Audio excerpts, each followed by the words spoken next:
So colleagues will kick off with questions. We're not going to have the opening remarks, just in the interest of time, appreciating the amount of time we've had to wait for this briefing to kick off. Minister Kumubele will be assisting the President with some of the questions. So right off the bat, we'll start with the first round of 3 questions, and the President will take them. Kanita, you have your first hand up. Second hand over there. Third hand over here, Zianda, and I'll come to you. So if you may just please introduce yourselves and the media house you represent, and we can start. Thank you. Thank you very much, Deputy Spokesperson. Thank you, Mr. President, for the opportunity. My name is Colin Hunter. I am from News 24. Mr. President, a very quick question from myself. Has the Hawks reached out to you? You said you were going to respond to an investigation into the incident at your Palapala farm. Will you depose a statement, or have you deposed a statement since the complaint has been made against you? And then in 2018, you said under oath that appointing Arthur Fraser would stabilize the security cluster and is in the national interest. After reading Arthur Fraser's affidavit made against you, how do you feel now? And on a separate topic, Mr. President, are you considering, you spoke about ESCOM yesterday, and it wasn't debated too much, but we want to know, how are you considering taking over some of ESCOM's debt burden so that it can start investing in the country's transmission infrastructure? We know that ESCOM cannot get more loans. So how are you considering taking over some of ESCOM's debt burden? If you can take us in your confidence in that regard. Thank you very much.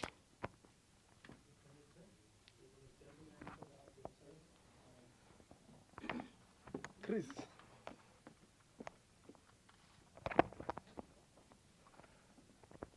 Mr. President, it's Christian Du Plessis here from Netwerk 24. Mr. President, firstly, I just want to get some facts from you. How much money exactly was stolen on your farm? In what currency was it? Was it hidden in any piece of furniture? And why? And if not, where was it hidden? How did you receive the money? And did you comply with the exchange control measures of the Reserve Bank, which I understand that you have to deposit foreign currency within 30 days after it is received? Then also, why was the matter not reported to the police? Did you give an order for the suspects to be kidnapped and interrogated? And did you bribe them for their silence? And then just lastly, was the money laundered? Thank you. Last question here.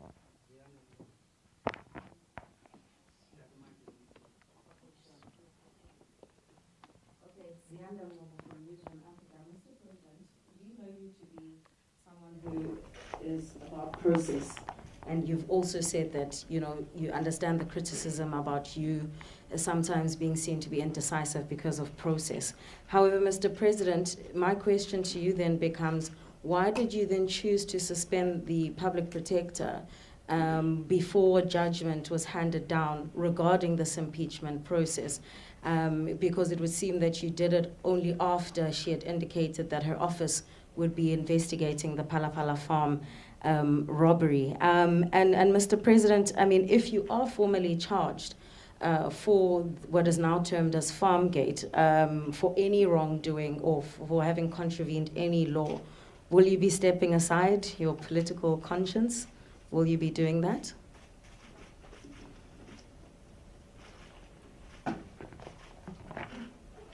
Okay, thank you very much. Mr. President, you may have the first part of your questions. Indeed. I don't know, I didn't see a number of you in the National Assembly, unfortunately, as you are not members. That may change for some of you in time, I guess. I did say in the National Assembly that we would like to leave this whole matter of the robbery to the due process that must unfold. And I know that there are a number of questions that people have. And I did say in the National Assembly, quite a bit of counsel was passed on to me by a variety of members, some even quoting the Bible and all that. And I did say that whilst the approach and the advice is that allow the due process to unfold, let those that are meant to do whatever review process, go ahead with it, and so that the whole matter can be looked into closely. And the advice has been it's best to handle it that way. And then in the assembly I said, I've been given some counsel by a number of members of parliament, and I did say that that will also be considered because there are two positions.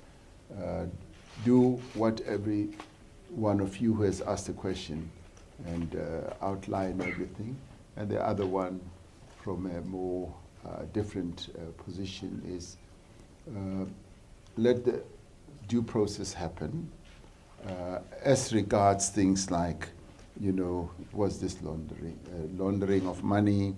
Was it the issue of what was how much money was there? Was there any torture? And all those related questions.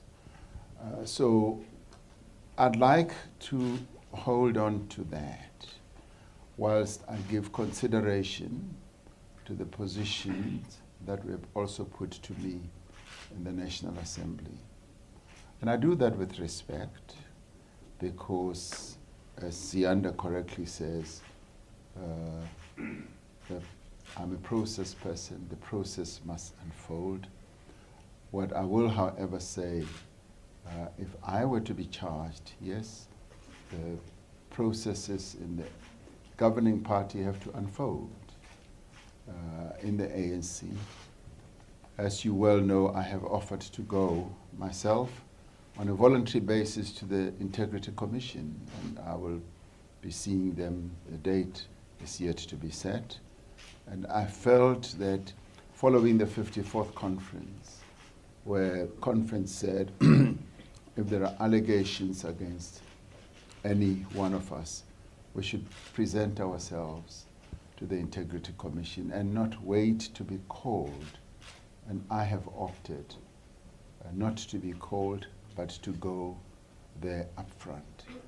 So that is a process I'd like to follow, and I'd like you to accept that, one, I'm not going to run away to some place and not be available in time to be able to respond to whatever issues that you may want to put, but I'd like the due process to unfold in relation to this matter, including questions like, have I made a statement to the Hawks or whatever, and that too will unfold in time.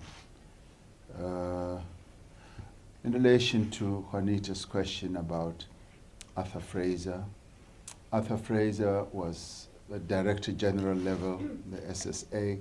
Thereafter, he was transferred to the prisons or corrections, and we still thought that from other points of view that he would be able to make a contribution, and in the end his contract came to an end. I mean, he has done what he has done, and he has the right, as any citizen has, to report criminality if they believe that there has been. So that is the right of our citizens that we all have. With regard to the Eskom dirt burden, this is a dirt that has ballooned to well over 450 billion rand, and it has ballooned because there's just been overpayment for some of the power stations that we've built, and Eskom's expenditure has just been growing by leaps and bounds, and therefore it has had to borrow. I was very encouraged some months ago, and a year or so ago, when the trade union movement tabled a proposal at NEDLAC, a proposal that said that the trade unions, through their pension funds, would be able to have debt converted into equity, which would then be held by their pension funds. That matter has been in discussion at the PIC level as well as the GPF level, that is the Government Employees Pension Fund. And it's a matter that can still be taken forward. I saw a great deal of merit in the matter, and I didn't really see it as a matter that could collapse government employees' pension funds, because by their very nature, those pension funds are long-term, and they, the employees of the government are the beneficiaries, and not all of them will retire at the same time. So I did see a lot of merit. It is a proposal or proposition that is still on the table. The questions that have been raised by Du Plessis fall within the realm of what I said earlier. And Zianda Ngobo's question about the public protector, you did say, what about the public protector? The timing, Mr. President. Oh, the timing. The timing, because, I mean, if you're going to say, Mr. President, that perhaps, the reason why I suspended her, and we know it's your prerogative, was because, the nature of the charges against her required you just to ensure, the sanitization of the office, for lack of a better phrase. Why didn't you do it before? And why didn't you, like the usual process person that you are, at least wait for the judgment to be handed down before suspending her? Because one would assume that you wouldn't have known which way the judgment would go, the one that was handed down this morning in relation to this very impeachment process. Yes, on the timing, we've been dealing with this matter for a considerable amount of time. And in fact, as early as March, we were dealing with it, where after receiving a letter from the Speaker of the National Assembly, I wrote to the Public Protector and said, in terms of Section 1943 of the Constitution, the President has the power to suspend an official, high-ranking official like the Public Protector once there are processes in the National Assembly that have been commenced to remove her. And I said, I'd like you to give me reasons why I shouldn't do so. And that whole process took quite a long time. I'd given her 10 days, and there's been back and forth responses that even went way beyond that 10 days, having started in March. Now, obviously, she had raised a number of issues such as conflict, and raised issues such as I could have been involved in judicial capture, myself, and the Zondo Commission, and Busasa, and a whole range of other issues.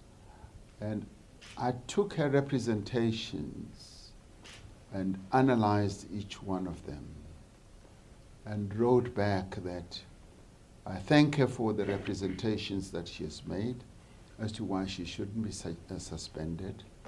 And I went through all of them, gave her a 9-page letter where all this is detailed. And I said, on the premises that have been covered in the letter, I do not believe that, one, there's a conflict of interest. And she had also said that there are either potential or pending investigations that involve me. And I said, an investigation per se does not in itself create a conflict of interest, because it may either turn out positive or negative. And she would have other protections as well. So having gone through all those arguments, I then decided, because the process in Parliament had started in earnest, and as it has now, that the Constitution entitles me to suspend her. And all these processes were open, were public, and there was nothing underhand or hidden. And as regards the lawsuit that she had launched, I did ask for time frames. I said, give me a process of time frame. I did not know that a judgment would be coming out as early as yesterday or so. But I felt that I should still go ahead, notwithstanding that. So the issue of timing has to be looked at in the historic processes that had taken place. It was not an immediate term event, and it was not really even linked to the investigation that she argues she has launched in regard to the robbery at the farm. I also did say that it is the office of the public protector remains. Once the public protector is suspended, the work of that office does not come to an end. It continues. So the deputy public protector would be able to take the work forward, grounded on the principles of no prejudice, no favor, and impartiality. So if those are the principles that should guide anyone in that office, then we should not be concerned as to who does the work. Thank you. Thank you very much, Mr. President. We'll take now the second round. Okay, I had promised this gentleman to be the first one.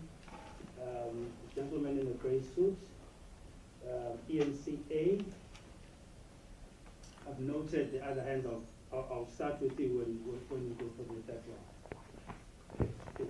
Thank you very much. My name is Lu from China's Xinhua News Agency. Your Excellency, would you use Brics partnership to achieve some of the national priorities, and what sectors are you looking at? And what does South Africa want to achieve when you meet with other Brics leaders later this year at the Brics Leaders Summit? Thank you very much. Thank you very much. Hi, Mr. President. My name is Ulelani from the SABC. Basically, I mean, you've said and acknowledged that you received a lot of counsel from the political parties yesterday during the debate, and one would have probably hoped that you would have slept on that counsel. But there are just some basic questions that do not warrant for us to go into the merits of the criminal investigation. The one that needs to be answered is why would you store so much cash in foreign currency in your game farm? The second one is how much, because you've already indicated publicly in Limpopo that the amount that is being bandied about in the media is not accurate. In fact, what you allege to have been stolen there is far less. And the third question is, when was this criminal complaint, as you've acknowledged in your reply today, when was the criminal complaint laid and by who? The second counsel that you did receive yesterday was that, as you've said earlier, that you intend to go to the ANC's Integrity Commission to go and explain your side of the story. But equally, ordinary South Africans and South Africa at large are expecting you to take them into confidence around what is now seen or perceived as a suspicious incident. Why do you view the ANC much more important than South Africa in terms of taking them into confidence? And lastly, Mr. President, do you agree with the sentiments by some political parties that you should step aside pending the finalization of this criminal investigation? Because the argument is made that you cannot expect an official from SAPS or from the Hawks to be investigating a sitting president. Thank you. Thank you. ENCA.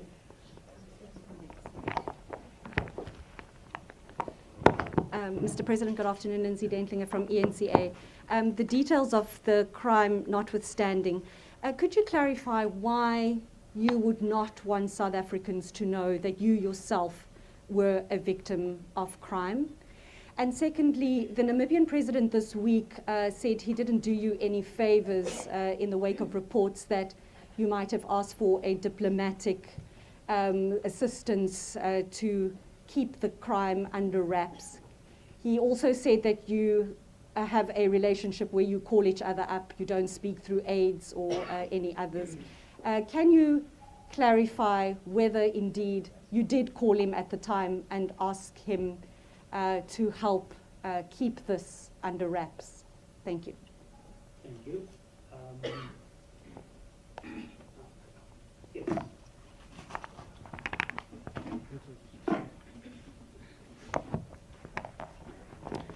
Good day, everyone, and good day to you, Mr. President. I have quite a few questions, but I'm only going to ask. Abongile Boy from Zbonele FM. Thank you. Mr. President, in your budget vote yesterday, you mentioned that South African economy have grown by at least 1.9%, and the GDP is higher than before the pandemic. And we are still stuck with higher prices of fuel and everything. How is that happening? And secondly, we've seen the fifth incident of mass shootings in Khayelitsha. Is there anything that the national government is doing, maybe gokusebenzisana with the local government in beefing up the security? Thank you very much, Mr. President.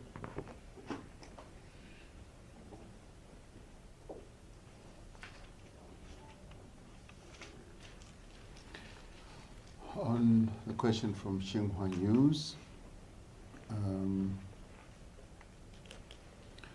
would we be looking for partnership in certain parts or aspects or sectors of the economy with other countries? And I would think here you would be referring especially China. Of course, we want to see greater and deeper partnership between South Africa and other countries. And China is a country with which we have a strategic relationship at the highest level, which partnership, a strategic one, was sealed a few years ago and continues intact, and in fact has even strengthened over times, and it spans cooperation in a number of areas. Areas where we want to see greater improvement is in trade relations, in infrastructure development, and basically in helping each other, particularly China, as it is the second largest economy in the world, supporting our whole process of development. And China came in very handy for us as a country during the most dangerous period of COVID, when we didn't have PPEs in large number. We were able to request China. I specifically had a number of engagements with President Xi Jinping, and he was able to open up really wonderful assistance processes, from PPE supply to us, also financial support. But China went beyond that. It was also the one country that assisted the continent. We set up the Africa Medical Supplies platform, and as we set it up, I spoke to President Xi Jinping and asked him to get Chinese companies to participate in this platform. The platform helped to reduce prices a great deal for PPEs in terms of masks, sanitizers, ventilators, and a number of other medical supplies that we got from China. So the cooperation and the partnership has been deep, has been meaningful, has been effective, and has been largely beneficial to us as South Africa and also broadly to our continent. What are we expecting with the forthcoming Brics summit? We are expecting that that Brics summit will obviously do a proper survey of the world situation, the geopolitical situation in the world, and be able to look at that through the lens of the Brics nations and see how best we can continue with our programs of fostering development, fostering a multilateral system in the world that is going to support the advancement and the prosperity of the people of the world. As South Africa, we will also be looking forward to Brics living up to the commitment that was made to support our vaccination center. As Brics, we agreed that South Africa would be the home of the vaccination center that was going to be put up. So we would want that to be something that progresses, and also to deepen trade and broaden trade between the Brics countries. And of course, we will reflect on the challenges that Russia is going through now, and we will get a briefing from President Putin on the developments in Russia itself. Coming to Bulelani, talking about the counsel that I received, and he asked a whole number of questions, knowing very well that those are questions that I said I'm going to be relying on the process that I have spoken about, that there's due process underway. And obviously, Bulelani will always try to sneak in the question under a different title. But I have to say, all these questions are questions that obviously have to do with the process that I have spoken about. Now, you also say that why is the ANC Integrity Commission being put at a much higher level than the people of South Africa? I don't think one should necessarily see it that way.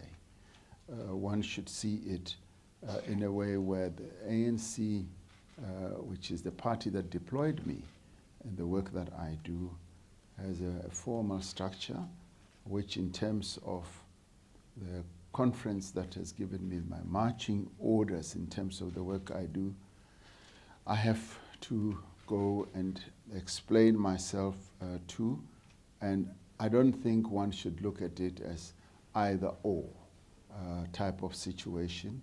The one is not much more important than the other. It is just that there is a formalized process that I need to follow, and in time, all that will be put forward. Now, you want to know if I will step aside because there could be a suspicion that I will interfere with the police, I'll interfere with various others. And we have said that we want the police to investigate whatever crime, whether whoever it is against, without any fear, without any favor, and on an impartial basis.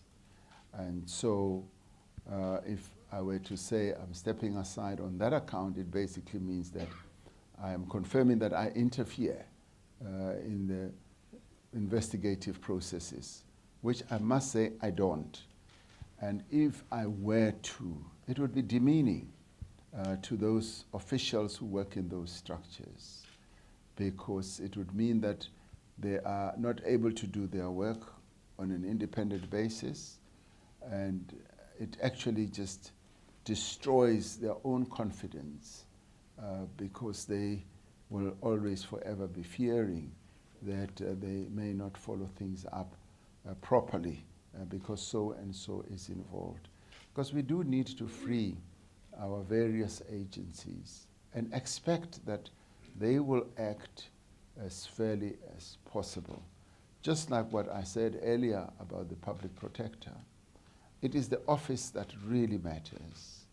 And the individuals who are in the office have to live up to the principles and the values that underpin the work of those structures. So that's what I would be relying on. Question from ENCA, I don't remember who asked it.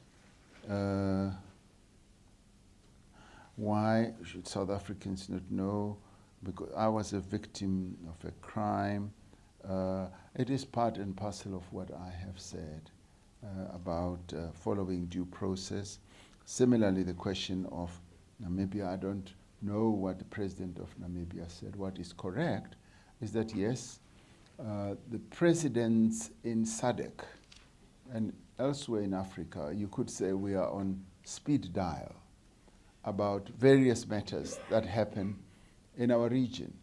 President Geingob and I have known each other for years.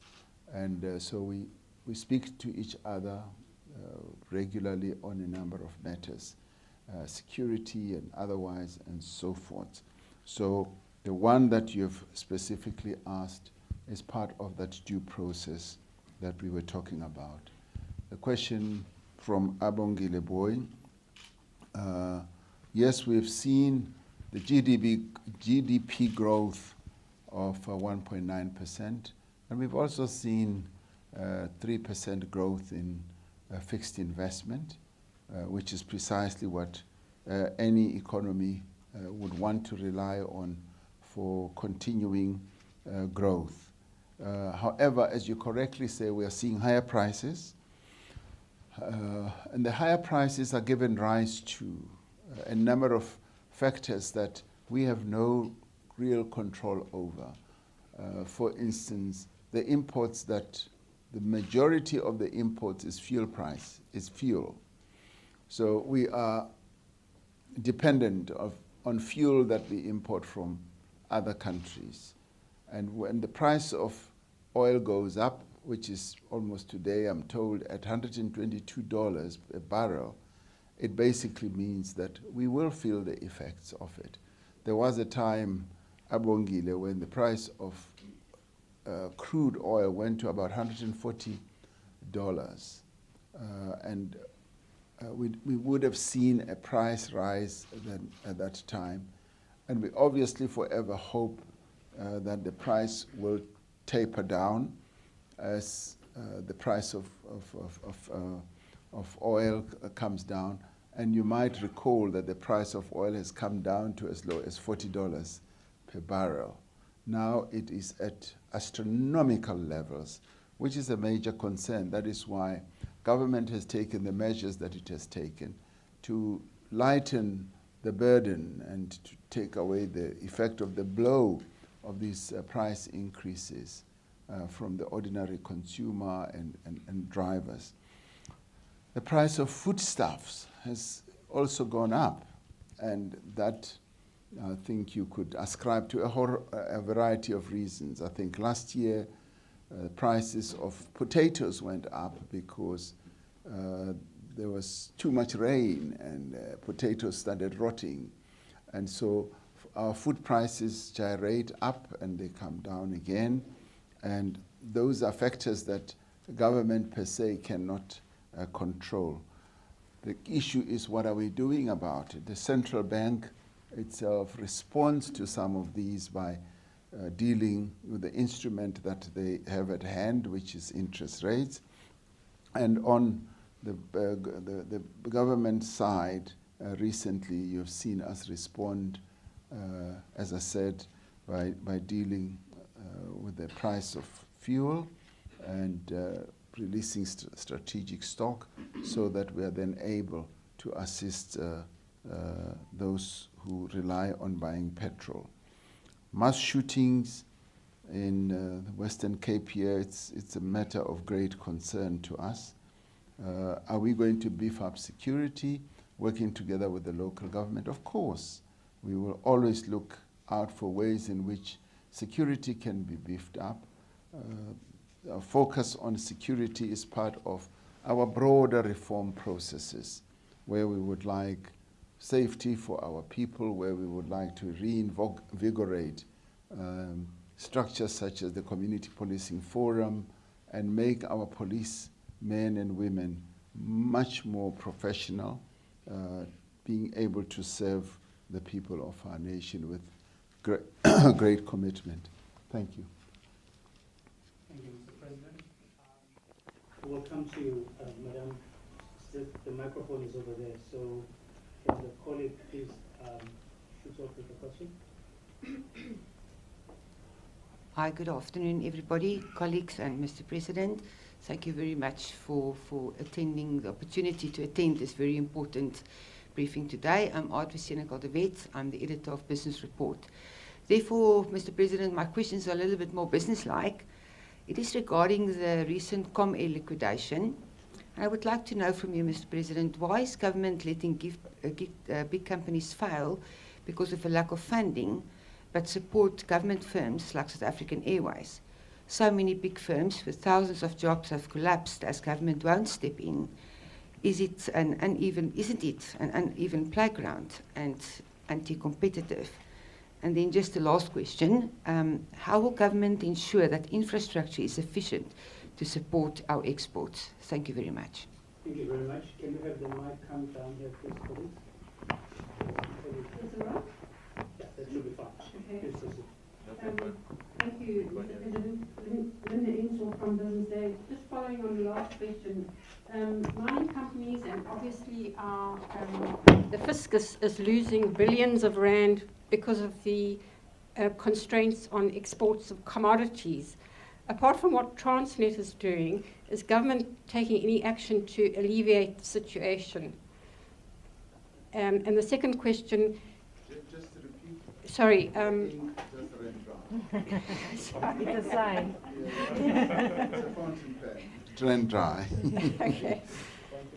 No, it's just in relation to the constraints on exports, which is limiting the export of commodities at a time when there's an international boom, depriving the fiscus and mining companies of very much needed funds. So if you could, is government doing anything to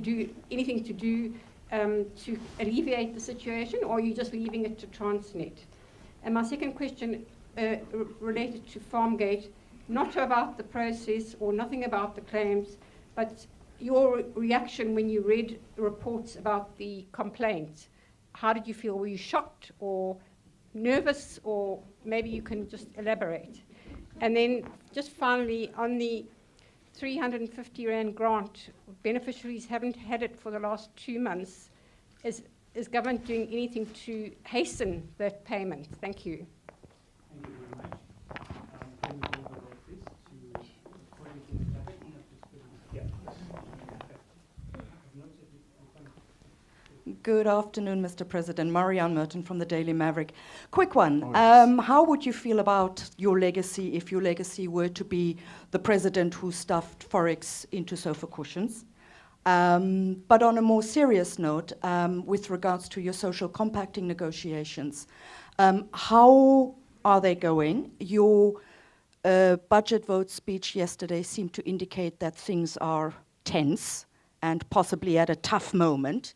I understand no agreements have actually been signed off and sealed, and there is particular concern around the investment levels.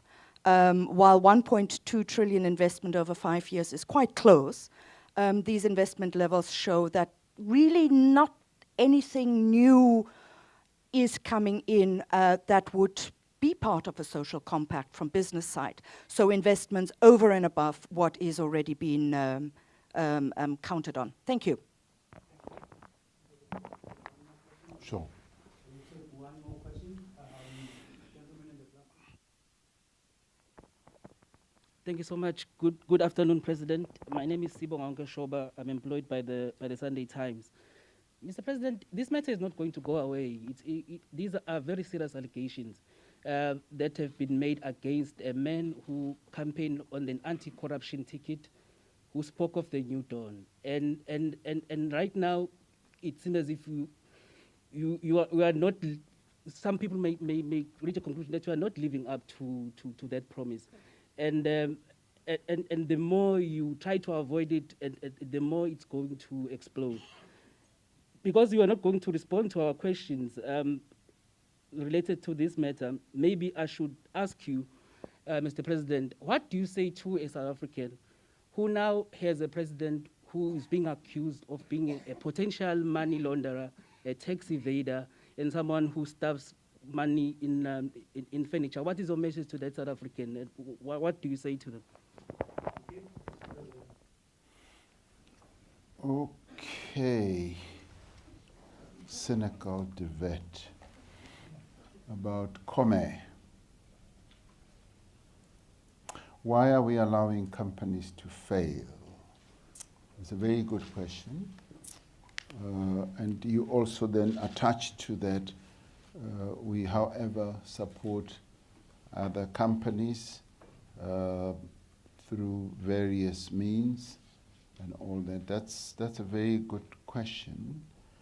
In the end, I think it has to do with the resources, the limited resources that government has, and the ability to be able to support these companies broadly.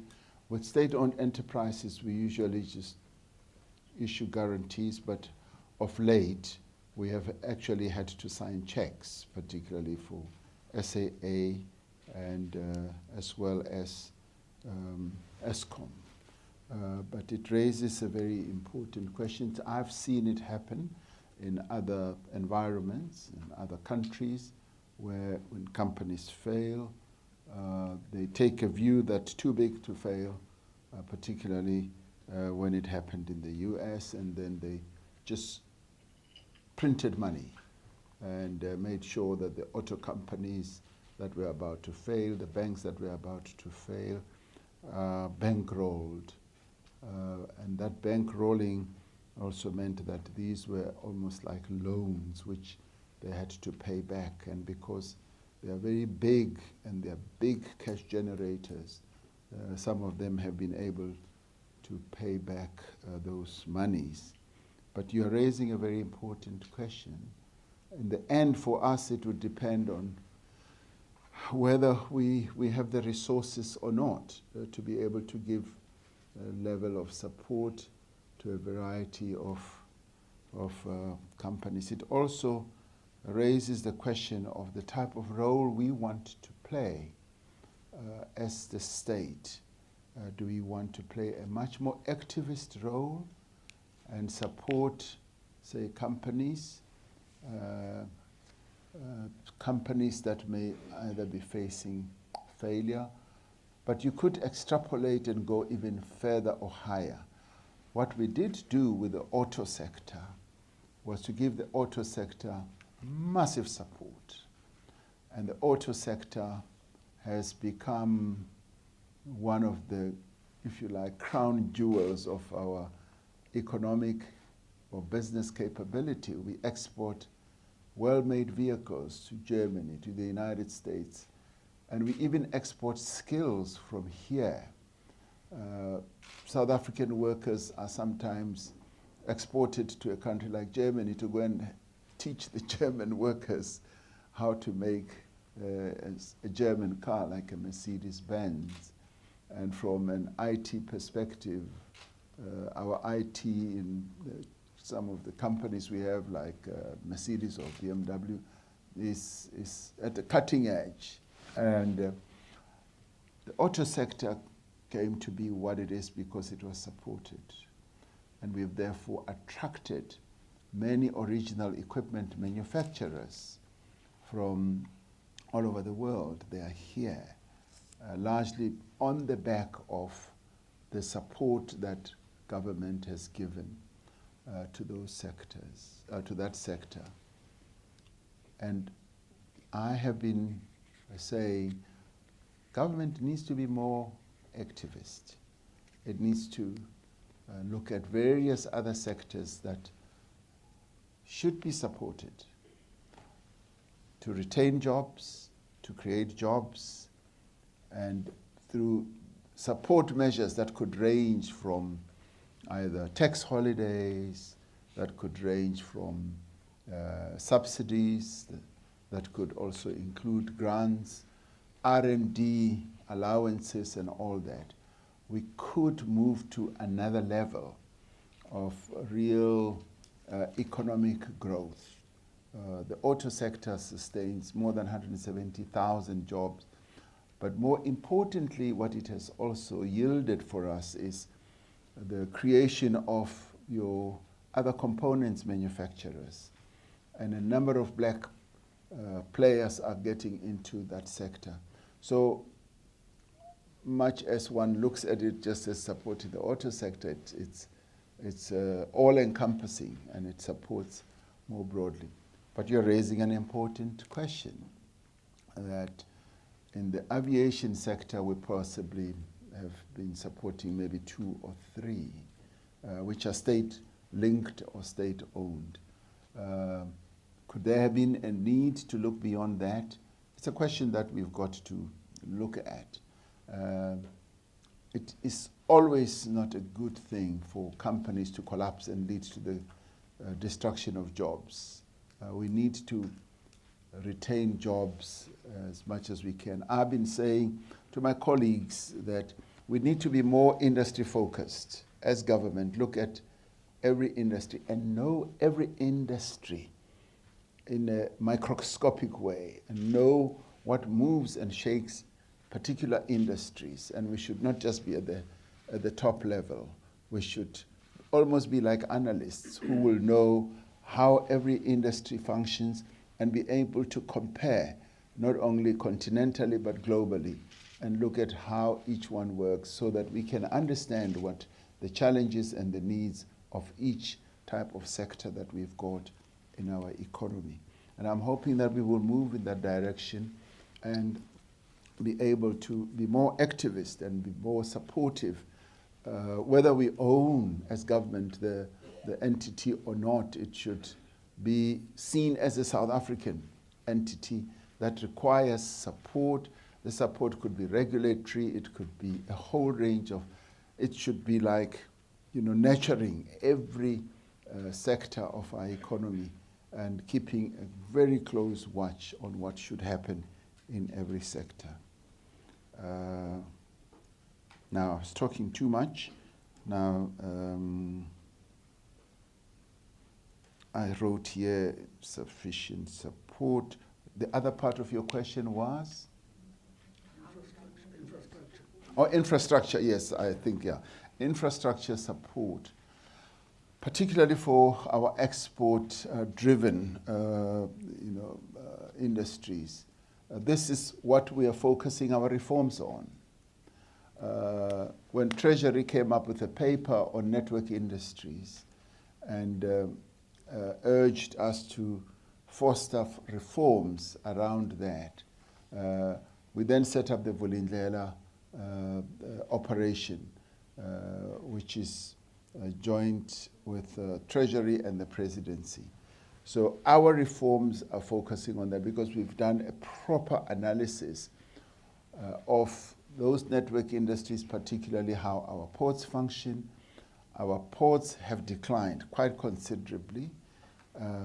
Ships take far too long at our ports, and there are port operators who come to us and say, we can help you boost the operation of your ports and inject efficiencies. And it is for this reason that we've said to Transnet, invite the private sector. The private sector can play a key role because it is in their interest that our exports should work well so that we are able to live up to better performance results. I mean, you look at Richards Bay. Richards Bay is a very good example where Transnet would have been the sole operator of the coal port. In the end, the industry got together, helped to build that port, the export terminal rather, and it is a cooperation between the public sector and the private sector that has created a world-class coal terminal for our country. And it is in this that we see great cooperation between the public sector and the private sector. So that's why Transnet is now going to give concessions to a number of companies. I think right now they've allowed up to 16 such companies, and a number of them are willing to go in with great investments. It could be the dry port, it could be the vegetable one or whatever, or terminal, And that, I think, is going to boost and get rid of the incapacity that has embedded itself in this whole process. And I think I've answered what I thought was your next question. I was writing so quickly, you talked too quickly as well. It was you who said, no, it was someone else who said, was I shocked when I got this,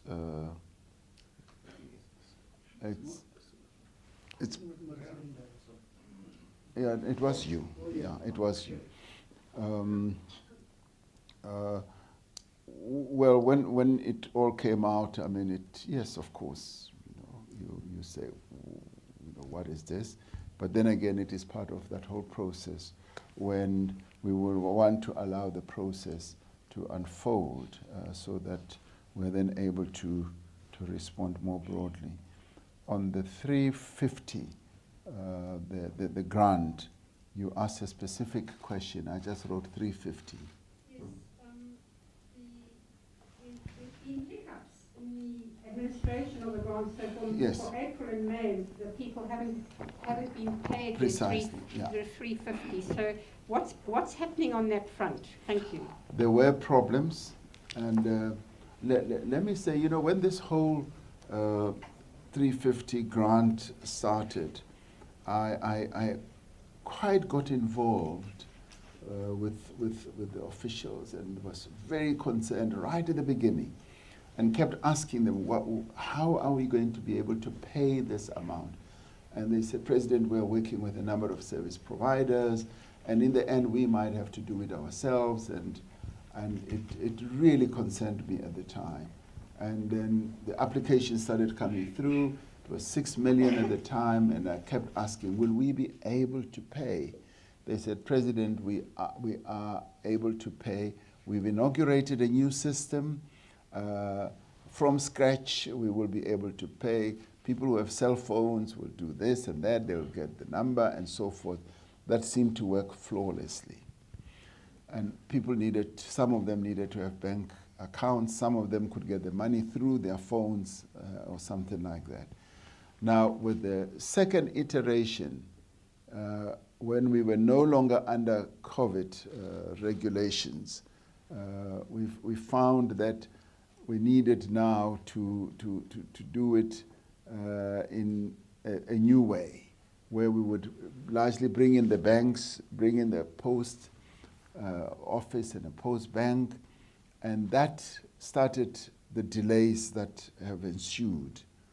I've now been given a report that they're going to start paying next week. This coming week, the payments will be done.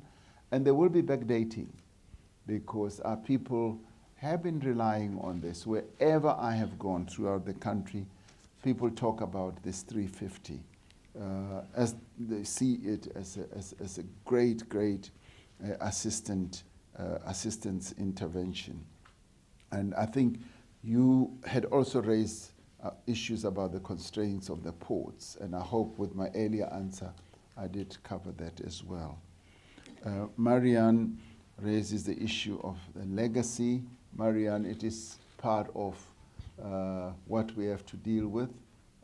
It's an issue that will be addressed as this whole due process unfolds.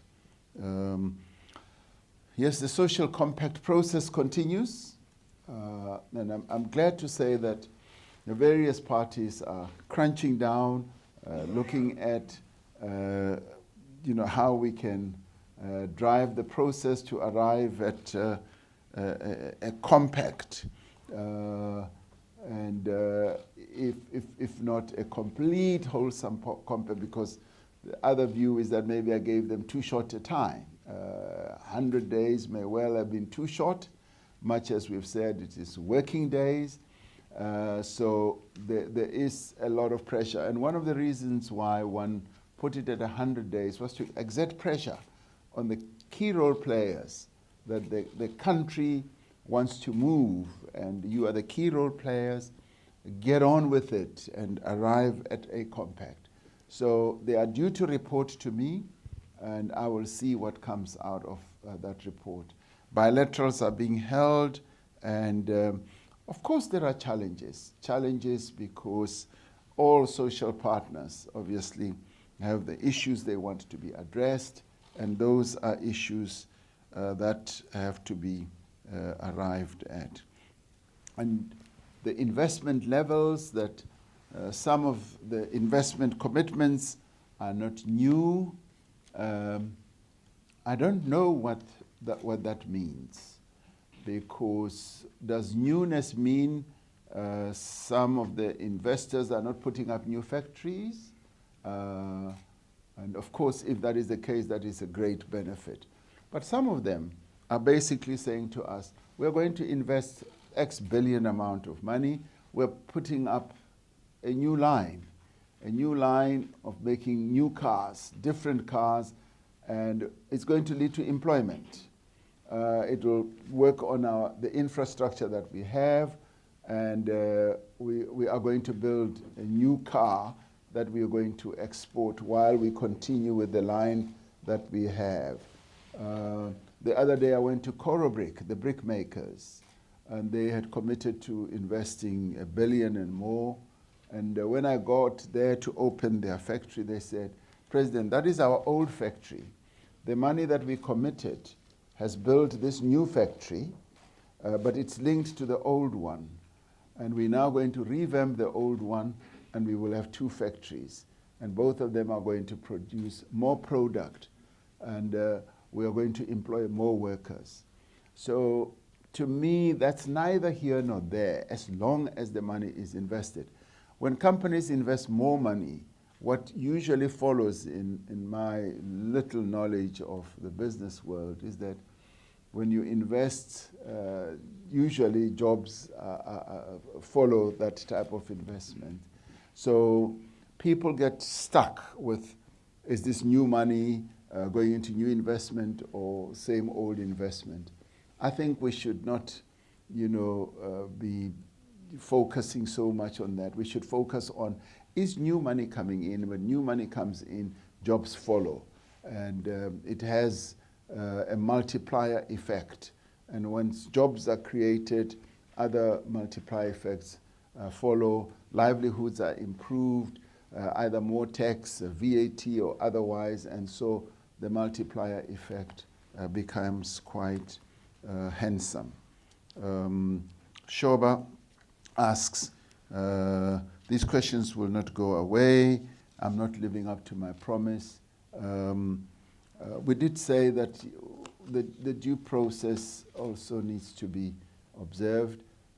The counsel that one got in the National Assembly, as I said in the National Assembly, and you not being a member means that you did not hear it, is that will be given consideration.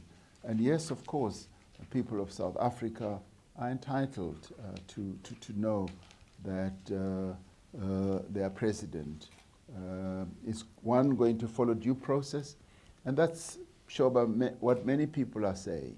They say, President, follow due process, let this matter be looked into until its logical conclusion, and we are certain that once all that is done, things will be straightened out or will come out. I've been talking too much, but there you are. Thank you, Mr. President. We'll take one more round of questions. Yes. So you may proceed, sir, followed by the gentleman here and the gentleman there. No, there's no second bite. We still have other colleagues to cover. Good afternoon, Mr. President. Paul Vecchiato from Bloomberg. Your administration's cornerstone has been confidence with the private sector. The 1 trillion rand target is almost met and so on. What the issues around your office and Farmgate and so on, how are you going to reassure that the business community that they should continue to have confidence and that the reforms that your administration has instituted, such as the unbundling of Eskom, will continue? There'll be, you'll see that through.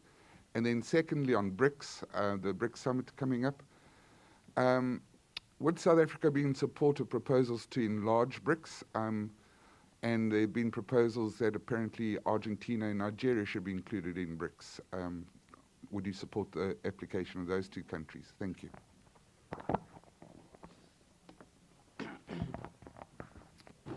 Mr. President, Joseph Mosia from SABC. Mr. President, are you worried in any way that, without going into the merits of the issue, that it's actually going to taint your fight against corruption, and that there are these kinds of allegations? Because you said yesterday those who benefited from state capture are going to do, are resorting to dirty tricks and all that. Do you think this particular issue could be linked to that? And on the issue of the cost of living of South Africans, I'm reading quite a worrying trend that people are struggling to cope.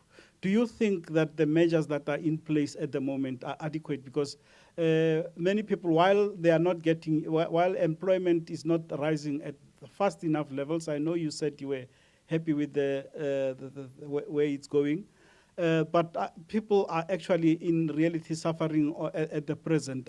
Is government going to do anything more than what is being done now just to alleviate people's lives and livelihoods in the country?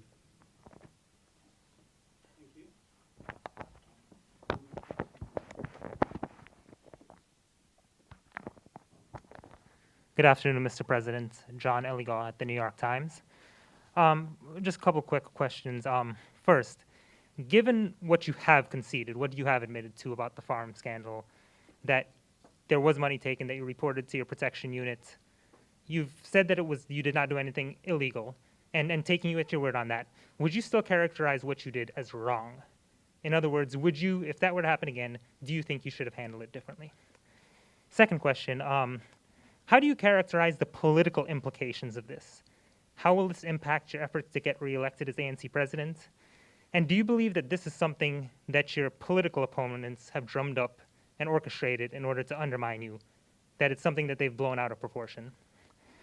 And the final question, as you know, your Home Affairs Minister is currently, has an operation in Deep Sloot to address the immigration issue in South Africa.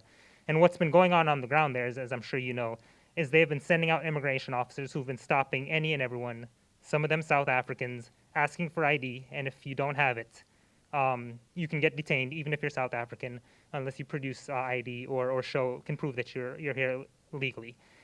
Is this method of dealing with illegal immigration, is that in line with your philosophy of how South Africa should be addressing the immigration challenge? Thank you.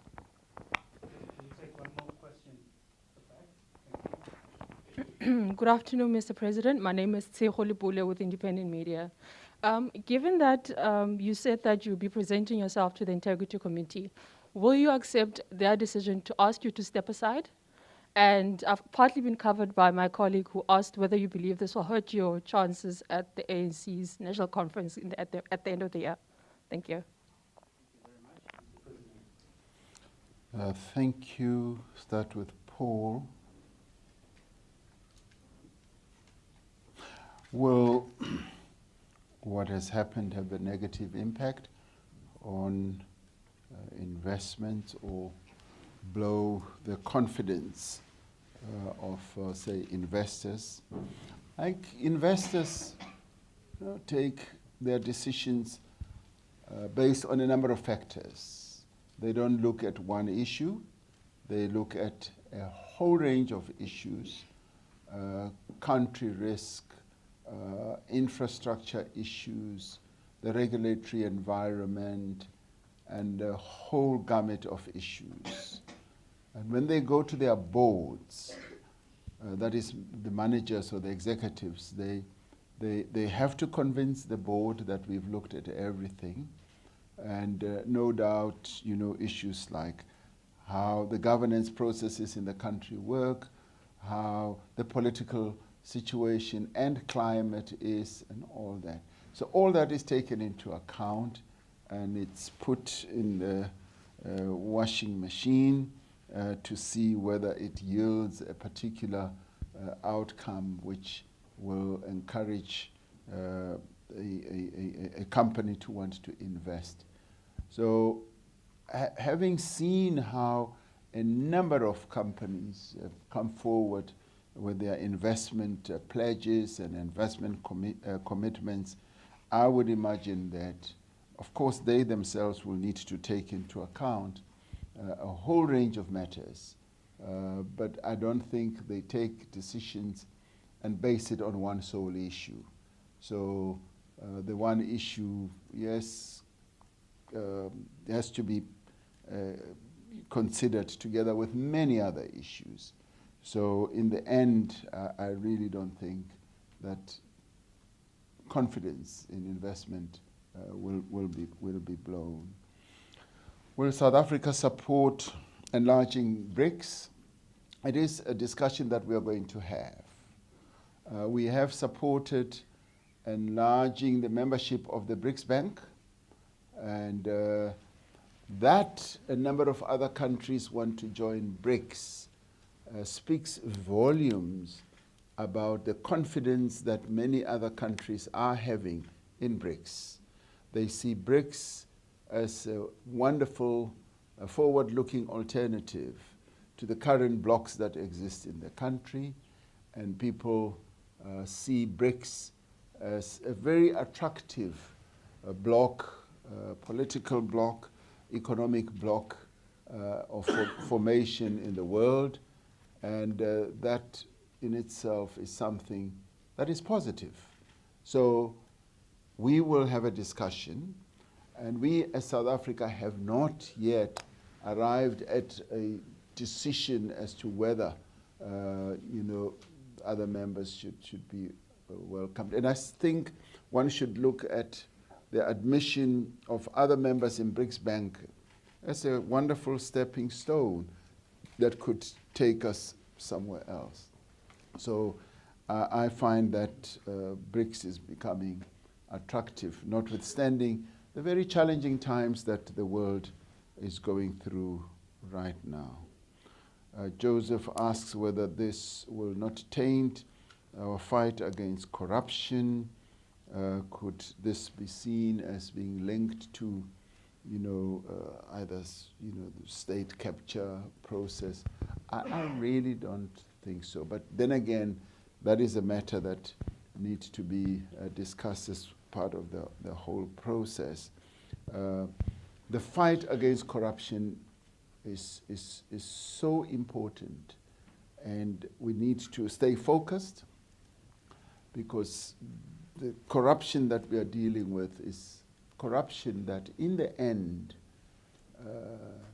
diminishes the prospects of ordinary people to get services from government, where money is stolen from taxpayers, where money is stolen from government entities to further individuals' nests.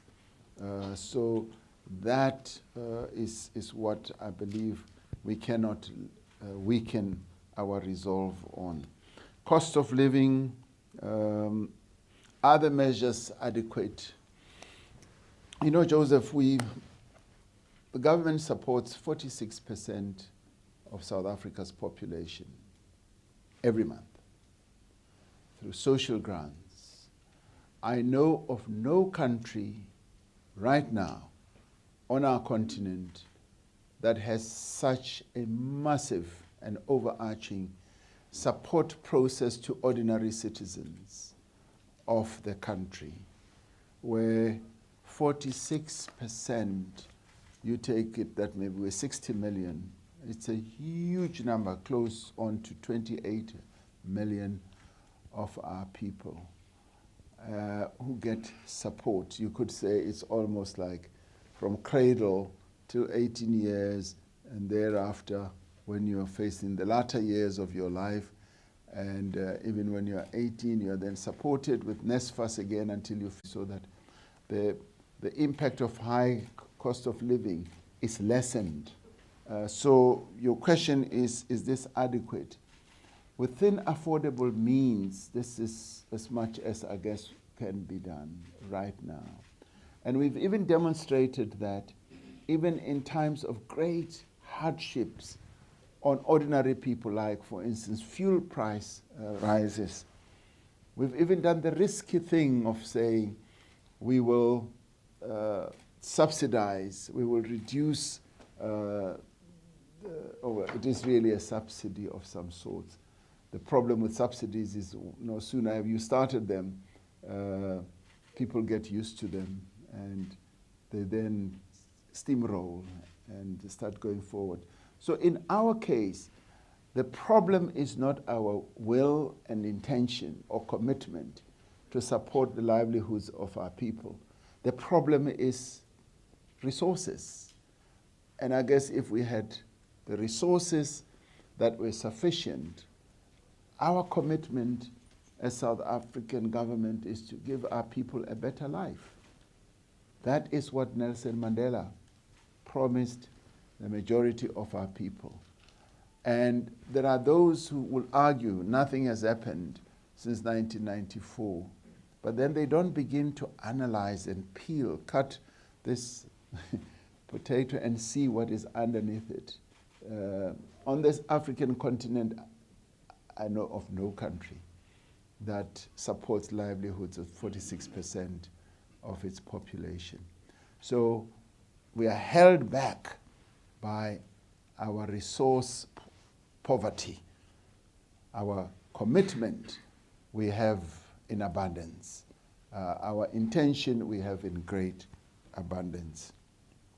So will government be seeking to find ways to help ordinary people? Yes, if we can have the resources. That is a commitment that we would make. John from the New York Times asks, how do I characterize this? John, that also falls in that category.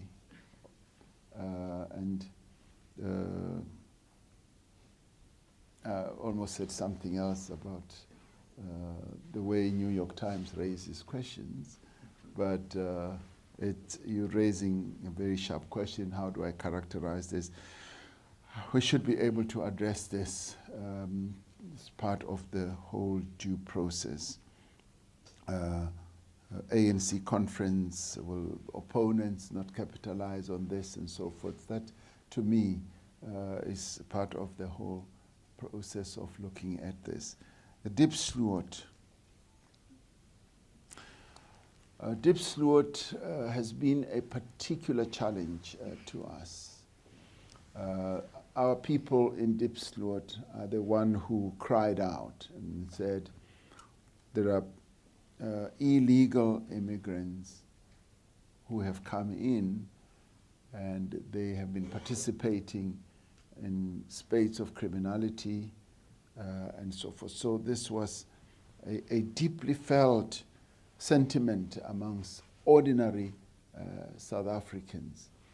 And what I really liked with what they were saying, we are not opposed to those from foreign lands living amongst us. And in fact, we welcome them. They live with us, but we want people who live with us to be documented, to be permitted to be here, because they have seen spades of criminality amongst what they saw as people who are not documented. Now, clearly, the law does allow, and I checked this with the minister, the law does allow a police official to stop anyone. I could also be stopped and ask for my identification. That's what the law allows. And at one stage when it happened, and I was asked by the media that this is what is happening, and they were even asking people, what is the elbow called in one of our local languages? I was incensed. I was literally incensed because I said that is a profiling that we don't want to see or hear about, because that takes us back to apartheid days. The minister later said, President, I heard what you said, but the law does allow police to ask anyone amongst us for identification. When I was young, just to digress a bit, I was asked for identification. I think I would have been about 17 years or 16. And the apartheid police then were going around the streets of the township where I grew up. And they encountered me and they asked me, where is your pass? I didn't have any. So I was handcuffed to a whole line of people who had been arrested because we didn't have our ID books. And that image came back to me when I listened to what the minister was explaining. So it is a very difficult one for us as South Africans, but at the same time we've got to deal with the concerns that are raised by our people, particularly on those who come from foreign lands, who participate in criminality such as drug peddling and even human trafficking at times, and just sheer criminality at the same time. So we are having to traverse very difficult waters on this whole issue. But what I really am, I'm heartened by is that xenophobia is not part of, if you like, the architecture. It's not part of the whole scheme. South Africans are not xenophobic. I've confirmed that, because they say, we don't mind when people from foreign countries come and be amongst us. What we are concerned about is those who come not as for economic reasons, those who come for criminal reasons and purposes.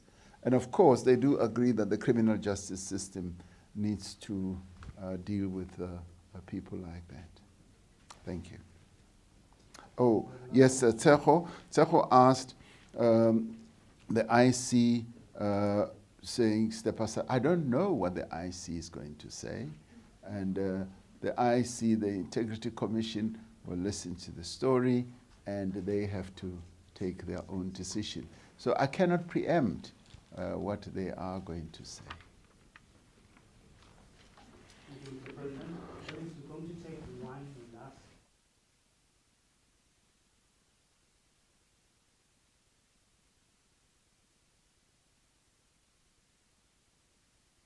Please bear with me, but we'll take this last round and give it to colleagues who have not had an opportunity to pose questions. There's a question over there.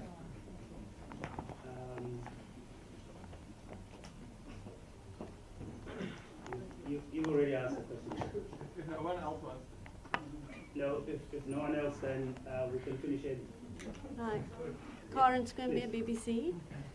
You've already said, Mr. President, that you didn't steal public money, but the allegations about around money laundering are serious. How would you reassure South Africans who are worried that you are not much better than your predecessor? Thank you. I take it that's the last round. Thank you very much for this. Mr. President, that's the last question. Yes, Florence from the BBC. Yes, I mean it is being said, and the whole range of allegations and insults are being hurled at me, and in the end, it is part of this whole process that I have to go through, which in the end will be the determinant. So I'm relying on this process to deal with this matter, and that's the best I can say to you. Thank you very much, Mr. President. Thank you, Mr. Pumuzane. Thank you. Colleagues, thank you very much. That brings us to the end of this meeting. Thank you. Thank you. Oh.